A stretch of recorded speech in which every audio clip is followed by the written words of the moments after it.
The torches flicker against wet stone, their flames shivering in the stagnant air. Somewhere below, water drips with a hollow echo, each drop a countdown.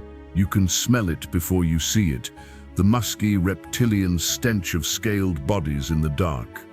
A prisoner, bound in coarse rope, is lowered slowly into the pit. The crowd above leans over the edge, their breath a chorus of anticipation. The man's eyes adjust to the blackness, and his mind rejects what it begins to see, the restless, writhing coils below. The snakes are not yet striking. They wait, tasting his fear in the air, reading the vibrations of his trembling feet on the stone floor. In Norse legend, this was justice to enemies of kings, to oath breakers, to those whose deaths were meant to be slow enough for the gods to witness. But the truth behind the tale is far crueler than the sagas admit. This was not merely a punishment, it was a message carved into human memory with terror. A calculated performance of power, designed to break not only the body, but the will of all who dared defy it. Tonight, we strip away the heroic myths of Viking vengeance and look into the pit itself, at the cold political cruelty that birthed it, the prisoners who vanished into its blackness, and the quiet, endless hunger that waited for them there. They speak of them in songs, men with sunlit hair and steel in their hands, their ships cutting through the black water like blades through silk. They speak of honor, of valor, of the sacred duty of the sword. But songs are smoke, and smoke hides the smell of blood. The truth was never sung. Beneath the sagas, beneath the carved runestones and the glint of silver arm rings, there was another story, a quieter one, colder, hidden in the shadows where bards did not go. It was not the story of warriors meeting their fate in open battle, but of those who were taken alive, of those whose names were stripped from them as cleanly as their weapons. The snake pit did not appear in the daylight of raids. It belonged to the nights after victory, when the fires of the feast had burned low and the laughter had turned into whispers. It belonged to the cold, damp air of a hidden place, dug deep where the earth smelled of rot and old fear. In the sagas, it is spoken of as a punishment, swift, righteous, fitting for traitors and kings who broke their oaths. But that is the lie of power. The pit was not for justice, it was theater, a slow ritual meant to burn an image into the minds of the living, a warning carved in the memory of all who witnessed. This is what becomes of those who stand against us. The victim was never simply killed, they were unmade, their rank, their victories, their kinship, all dissolved in the still air of the pit before the snakes ever touched them. There, stripped of sword and name, they were reduced to a trembling body, waiting for the inevitable shift of scales in the dark. Those above would not look away. That was the point. To look away was to imagine it might one day be you. To watch was to learn obedience. And so the pit became more than earth and stone. It became a place where human will was broken before the body was claimed. It was a space of silence, not the silence of peace, but the silence of breath held too long, of a heartbeat that knows it will soon stop. The songs never told of the smell, of damp soil mixing with the musk of reptiles, of leather binding skin rubbed raw.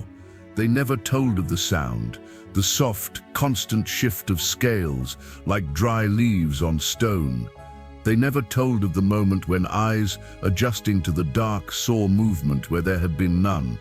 The sagas called it legend. The truth was simpler and crueler. The snake pit was not a tale to glorify the dead. It was a mirror held up to the living, to show them the edge of the world and to let them feel the wind pushing them closer. The frost had not yet melted from the earth when they brought him to the place of his ending. The grass was brittle underfoot, snapping like bones too thin to hold weight. Ulla's breath rose in short bursts, not from running, but from the deep and certain knowledge that there was nowhere left to run. The men who walked behind him spoke little. They were not the frenzied, blood-mad raiders of frightened whispers. These were calm men, deliberate men, their silence heavier than their weapons. They had crossed the sea for one purpose, and he was its living center. Once he had been king, the weight of a crown pressing into his temples, the sound of oaths ringing in a hall lit by fire. But oaths are as thin as ice when broken, and the brothers of Ragnar Lothbrok had not forgotten. The sagas would later make it a story of vengeance, of a father's death repaid in kind. They would speak of it as if it were destiny. But in this moment, Ælla saw it for what it was, a slow, merciless arrangement. They led him not to a scaffold, nor to a battlefield's chaos, but to a hollow cut deep into the earth. The opening gaped black and soundless, rimmed with rough stone slick from morning frost. A smell rose from it, damp soil, rot, and something older, heavier, the scent of scales warmed by the bodies they had fed upon. He was stripped of his cloak, his armor, even his shoes, until he stood in nothing but the thin linen that clung to his skin. The cold bit at his feet, but it was nothing compared to the cold in his chest. His name, his throne, his victories, none of it could follow him down into that dark. One of the brothers stepped forward, his face unreadable. He spoke no words of condemnation, no grand verdict for the crowd. The punishment needed no explanation. The rope was looped around Ælla's chest, coarse fibers biting into his skin, and the descent began. At first there was nothing, only darkness and the scraping of rope against stone. Then came the sound, the faint, dry shifting of bodies against one another. His eyes caught the smallest movements, the subtle rearranging of coils in the shadows. The snakes did not lunge, did not strike immediately. They waited, their patience more terrifying than attack. Some say he screamed, others that he prayed. But the truth is quieter. It is the sound of breath pulled thin, of eyes darting from one glint of movement to another, of the mind beginning to understand that this will not be quick. The sagas would later tell it with grandeur, as if the pit swallowed him whole in a single act of divine justice. But there was no divinity here, only the slow, deliberate taking of a man piece by piece. The venom was not the first weapon. Fear was. Above, the brothers watched. Their revenge was not in the strike, but in the knowing that Ælla's last sight would be the endless, unblinking gaze of creatures that felt nothing for him, that his last act as king would be to tremble in the dark. And when the sagas carried his name across generations, they would speak of how a serpent's bite ended him, but they would not tell you how long the darkness waited before it closed its jaws. The earth was still, but beneath it something lived, not with the loud hunger of wolves or the frenzied charge of men, but with a patience that felt older than the stones themselves. In the minds of those who feared them, snakes were not creatures, they were omens. Their movements seemed to belong to a different kind of time, a slow, deliberate rhythm that could outweight empires. To the Norse, the serpent was more than flesh. It was the edge between worlds. Yamung and the world serpent, coiled around the earth itself, holding creation in a circle that would one day break. Loki's monstrous child, a promise that when it moved, the sky would shatter and the seas would swallow the land. This was the image that haunted the pit, not just the bodies of living snakes, but the shadow of the one that encircled all things. When a man was lowered into their darkness, he did not only meet venom, he met a myth made solid. The cold touch of scales was not only the threat of poison entering his blood, it was the feeling of being claimed by something beyond mortal law. The sagas would tell of divine justice, of wrongs set right by fangs. But justice was never the aim. The serpent was a tool, chosen because it could be both real and symbolic in the same breath. Its body was a rope, binding the victim to the will of those above. Its tongue, a whisper in the air, told every witness that chaos was not just possible. It was kept in chains by the hands of kings, and those kings could unleash it whenever they pleased. Fear did not come from the strike. It came from the stillness before it, from the way a snake could seem a mere shadow on the stone until it decided to move, from the way that movement was soundless, without warning, without reason. That was the lesson of the pit. Death may not come when you expect it. You could stand untouched for minutes, maybe hours, feeling your own heartbeat in your teeth, waiting for the one shift of scales that would mean the end. The venom, when it came, was rarely instant. The body betrayed itself slowly, swelling, trembling, burning from within. This was cruelty in its purest form, the kind that did not hurry, the kind that let the condemned feel every breath that remained and measure it against the ones already lost. And yet, the snakes themselves did not care for revenge or power. That was the final cruelty. They were not executioners in the human sense. They were indifferent mouths, guided only by instinct. The terror came from knowing that your death would not even matter to the thing that dealt it. To the watching crowd, the pit was a sermon, not of gods or saints, but of what waited beyond disobedience. They left carrying not the image of a man's death, but the shape of a coiled shadow in the dark, and the certainty that somewhere beneath their own feet, something patient was always waiting. It began as a wound in the earth. Not clean, not deliberate at first, just a hollow cut into the ground, where soil broke apart under the force of iron shovels and calloused hands. The work was quiet, methodical. No one sang, no one laughed. The cold air carried only the dull thud of metal striking frozen earth, and the muffled breath of men who knew what they were building was not a shelter, but a grave that breathed. The pit was not meant to be seen from afar. It hid in the folds of the land, a depression masked by low grass or the jagged teeth of rock. There was no grand entrance, no stone archway. The cruelty of it was that you could walk almost upon it before you realized the ground had vanished beneath your feet. Its walls were cut steep, reinforced with stone slick from damp and moss. The air inside was heavy and still, tasting faintly of rust and decay. Once dug, the earth offered no comfort. It was a place stripped of seasons. Neither the sun of summer nor the frost of winter could fully enter. Light fell only in narrow shafts, and even then it dissolved before it touched the bottom.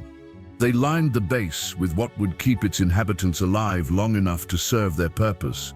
Dry niches, scraps of wood and hollows where shadows could collect. Then came the snakes, brought in woven baskets from marshlands and riverbanks, their bodies spilling like poured rope across the stone. Not all were venomous, but that was never the point. Even the harmless could strike fear, and fear was the truest venom of all. Those who had seen them swore the snakes knew this place was theirs. They spread through it in silence, learning its corners, winding themselves through cracks in the stone. Their movement was almost invisible, the faint ripple of scales over rock, a whisper of sound like wind sliding through reeds. To stand at the edge was to feel it breathe. The pit exhaled damp air that clung to skin, a cold dampness that sank into the bones. And in that air, a smell deep, earthen, mixed with the musk of scales and the faint metallic tang that lingered after living things had died here. There was no ladder, no rope left for escape. Those who entered did so only once. The walls were too smooth to climb, and the light above was a distant, indifferent circle. Even sound changed down there. The voices of those above seemed far away, distorted as if carried through water. The snakes did not rush to greet what was thrown into their midst. They waited, reading every tremor in the ground, every shift of breath. To a man trapped there, time did not move in hours or minutes. It moved in the spaces between one flicker of a forked tongue and the next. This was how the pit worked, not as a quick instrument of death, but as a space where the mind unraveled first. It was a hole in the earth, but also in the self, a place where identity slipped away as easily as breath. Above it, the world went on. Below, the air held still, and the coils kept their silent watch. and when the rope came down, it was never to lift anyone out. The door did not break with noise. It opened like a breath drawn in, sudden but not loud, the cold air rushing in before the men followed. He had been asleep, though sleep was not deep in those days. It was the kind where every sound folded into your dreams, and you woke unsure if it had been imagined. This sound was not imagined. Hands gripped him before his eyes had fully opened. They were not cruel in their touch, but certain fingers that had done this before. The rope bit into his wrists before the fog of waking was gone, and with each loop, something inside him seemed to tighten too. They did not let him speak, not because they feared his words, but because words had no place here. They led him into the frost-bitten dark. The ground was uneven, his bare feet catching on roots and stones. Each misstep sent a jolt up his legs, reminding him that his body was still his for now.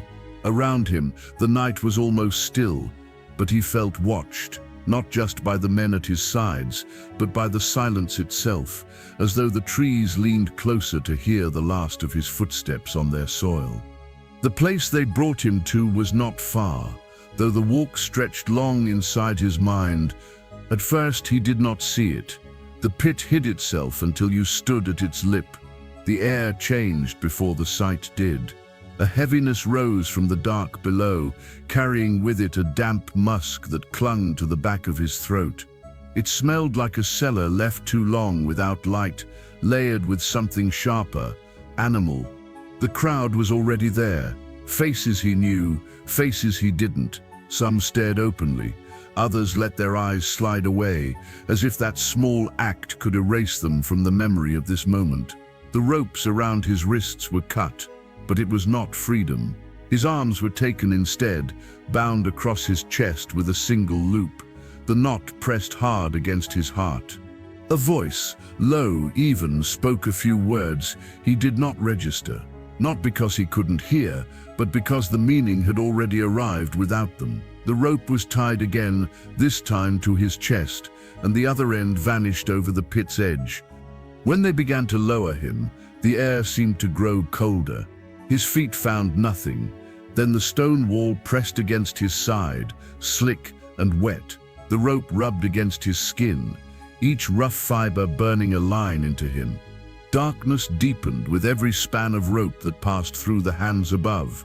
The light became a narrowing ring, and in its place rose the sound, faint, deliberate, the shifting of something alive against stone. He tried to hold still, but the movement came anyway, a curl in the blackness, a slow, gliding shape that knew he was here. The rope slackened, and his feet touched the pit's floor, stone, cold and damp, beneath the arch of his toes. He could feel the subtle vibration of the bodies moving nearby. His breath came quick, not from the strain of descent, but from the certainty that those movements were circling. Above, the light was already dimming with the angle of the sun. Shadows lengthened across the rim, and as the rope was drawn back up, leaving him in the dark, he knew that time here was no longer measured in hours or days, only in the space between one flicker of scales and the next. Snow falls on ruins where no pit remains. The earth here is quiet, unbroken, as if it had never held the weight of the condemned or the restless coils of snakes. Grass moves in the wind, soft and forgiving, hiding any trace of what the sagas claim happened. If you did not know the stories, you would think nothing here had ever mattered. Yet the stories persist. They are spoken with the same certainty as the changing of the seasons, that here kings were lowered into darkness, that venom was the final word in the mouths of rulers. They carry the details like relics, the stone walls slick with moss, the sound of rope burning through calloused hands, the hiss that marked the moment of reckoning. But the ground keeps its silence. No stones arranged in a ring, no pit carved into bedrock, no scales fossilized in the damp, nothing to hold in your hands and say, "This is where it happened." The sagas were never strangers to embellishment. They wove vengeance into spectacle, took the small and made it vast. Perhaps the pit was not lined with snakes at all. Perhaps it was water, or spikes, or simply a hollow where a man could be left to freeze. Perhaps the serpents were always symbolic, a word sharpened into a weapon, a way to make the death sound larger than life. And yet, the absence of proof does not ease the mind. Sometimes it sharpens the unease, because the Vikings did not need snakes to be cruel. Their history is already heavy with ways of ending life slowly, of making death a performance for the living. You walk these fields now, and there is no sign, but you feel it anyway. A prickle at the base of your neck, the faint sense of being watched from beneath the soil. The silence is not empty. It waits. It holds its breath, as if deciding whether to tell the truth or to let the legend keep its throne. And somewhere, in the space between what can be proven and what can only be imagined, the pit still exists. Not in the ground, but in the mind, as dark, as deep, and as patient as it has always been. The memory survives not because it happened often, but because it was impossible to forget.